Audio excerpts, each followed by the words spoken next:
Cybersecurity is not one single skill.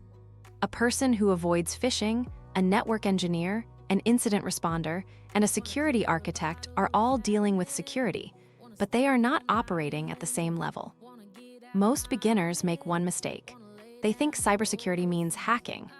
In reality, the most valuable security work is usually about preventing damage, reducing risk, detecting problems early, and helping systems recover. In this video, we will climb 7 levels, from personal security habits to networks, threats, defensive tools, incident response, cloud security, and finally security architecture. Here is the map. Level 1 is personal security. Level 2 is network basics. Level 3 is understanding threats. Level 4 is defensive tools. These levels build the foundation. Then the ladder moves into real security work. Level 5 is incident response. Level 6 is cloud and enterprise security. Level 7 is security architecture, where security is designed into systems from the start. Level 1 is personal security. This is the security that protects ordinary accounts, devices, and daily habits.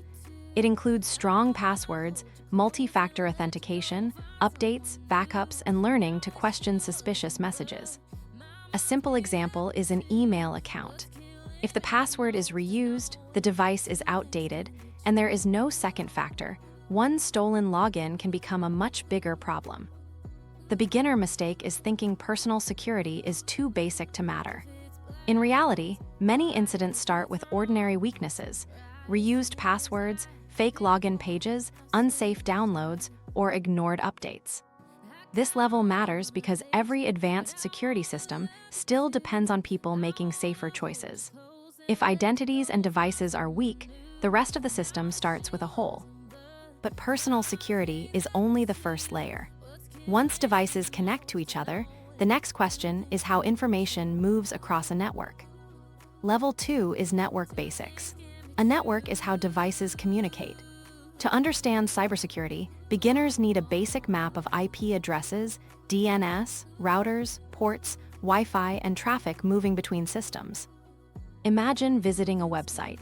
Your device asks where the site is, connects through networks, and sends requests to a server. Security begins by understanding that path. The common misunderstanding is thinking networks are only for network engineers. But many security problems are really network problems. Exposed services, weak Wi-Fi, poor segmentation, or traffic no one is watching. This level matters because defenders cannot protect what they cannot see. Before you judge whether something is suspicious, you need to understand what normal communication looks like. Once you understand how systems communicate, the next step is understanding what can go wrong. That brings us to threats and attacks, explained from a defensive view. Level 3 is understanding threats and attacks. This does not mean learning how to break into systems. It means learning the categories of risk that defenders need to recognize. Common categories include phishing, malware, credential theft, social engineering, ransomware, and misconfigured systems. The goal is to recognize patterns early, not to copy attack behavior. The beginner mistake is thinking cybersecurity gets serious only when someone uses advanced tools. Often the most dangerous attacks start with trust, urgency, confusion, or a simple mistake. This level matters because every defense is built around a threat model. If you do not know what you are defending against, you cannot choose the right controls. But knowing threats is not enough. The next level is about the tools and controls that reduce risk before, during, and after suspicious activity. Level 4 is defensive tools. These are controls that help protect systems, limit access, monitor activity, and reduce the chance that one mistake becomes a major incident. Examples include multi-factor authentication, endpoint protection, firewalls, password managers, logging, encryption, backups, and security alerts. None of them is magic alone. The common mistake is buying tools before understanding the problem. A tool can create noise, false confidence, or complexity if nobody knows what it is supposed to protect. This level matters because practical security is layered. One control might fail, but several reasonable controls can slow an attacker, create evidence, and give defenders time to respond. But even strong defenses cannot guarantee nothing goes wrong. The next level begins when a problem is already happening and someone must respond quickly. Level 5 is incident response. This is the organized process of detecting, containing, investigating, fixing, and recovering from a security incident. A simple example is a suspicious login. A responder may check the account activity, reset credentials, review logs, isolate a device, and confirm whether data or systems were affected. Beginners often think response means panic. Real response is the opposite. It uses roles, checklists, communication, and evidence so people do not make the incident worse.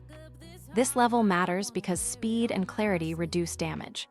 A small incident can become a crisis if nobody knows who decides, who communicates, and what must be preserved. Once teams can respond, the next challenge is scale. Modern companies use cloud platforms, remote work, SaaS apps, and complex identity systems. Level 6 is cloud and enterprise security. This is where security moves beyond one device or one network, into identities, permissions, data, cloud services, vendors, and business risk. A real example is a company using cloud storage, email, customer databases, employee laptops, and third-party apps. Security has to manage who can access what, from where, and under what conditions. The beginner mistake is trusting the inside of the network automatically. Modern security assumes that every request should be verified, permissions should be limited, and compromise is possible. This level matters because one wrong permission can expose far more than one file. Enterprise security is about reducing blast radius, monitoring behavior, and making access match real business needs. But even enterprise tools are not the top of the ladder. The highest level is designing systems, so security is part of the architecture, not an emergency patch. Level 7 is security architecture. This is the ability to design systems, processes, and organizations so security is built in from the beginning. A security architect thinks about identity, data flows, logging, recovery, third-party risk, legal requirements, and what happens if a control fails. The common misunderstanding is thinking architecture means choosing expensive tools. In reality, it means asking better questions before the system is built. This level matters because mature security is not only about stopping one attack. It is about making systems harder to abuse, easier to monitor, and faster to recover. At this level, cybersecurity becomes less about memorizing tools and more about managing risk. That is why the best defenders think in systems, not shortcuts. So here is the full ladder. Personal security protects your basics. Network knowledge shows how systems communicate. Threat awareness explains what can go wrong. Defensive tools reduce risk. Then incident response teaches you how to act under pressure. Cloud and enterprise security teaches scale.